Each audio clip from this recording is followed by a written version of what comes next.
Yo, guys, what's good? It's your boy Donnie, and welcome back to the Cringe Hat Report.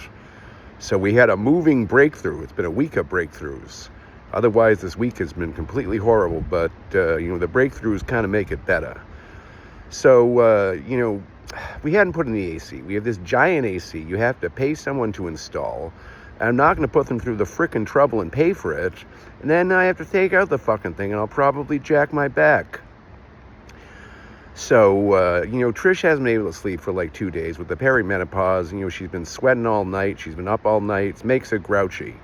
And moving already makes anyone grouchy. So, she made a tactical move that Big Gina herself would approve of. She's like, this is what we frickin' do. She's like, we get a small AC. We move the frickin' bed into the living room. We fucking take all the boxes and crap that's going to the new place and put it in the bedroom. We shut the door, and then we can be cool.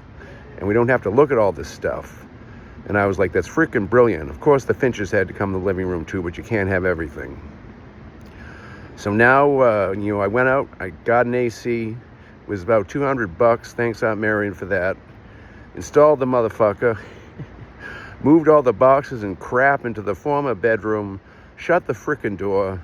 And now we have a beautiful, cool environment in which to sleep and make love, if we feel so inclined.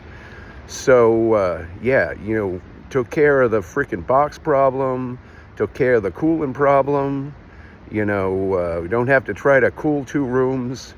And, I pack a box, she packs a box, it goes in the frickin' former bedroom. Everyone's frickin' happy. So I took a cab back from the frickin' store where I got the AC. That's my new, my other breakthrough this week. No more lifts. It's too easy. Too many niceties. They're like, do you want water? Here's a charger. What type of music do you want to listen to? Let's have a long chat. No, I want taxis. Those people know where the fuck they're going without GPS. I've never taken so many side streets than in the last week. They know how to get there. They answer the phone if they fucking feel like it. They play whatever they want. One dude was playing the BBC. That was great. Haven't heard the BBC in ages. And they don't talk to you. They're actively hostile towards you. You just sit in the back. They almost always have good, well-sprung seats and good AC. And, they may drive a little erratically, but, it was a workable system. We never should have abandoned it.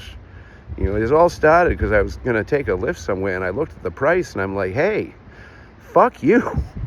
And I hailed a freaking cab, and, life was good. So I was out here last night, and I was like, what is this? Is this a golden rat on stilts? It turned out it was a freaking cat.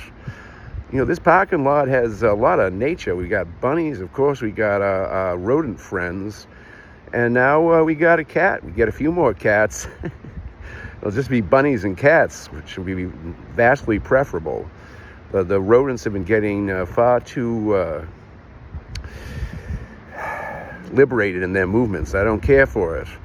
I had to holler at one of them, like, hey, person out here, I don't want your hantavirus.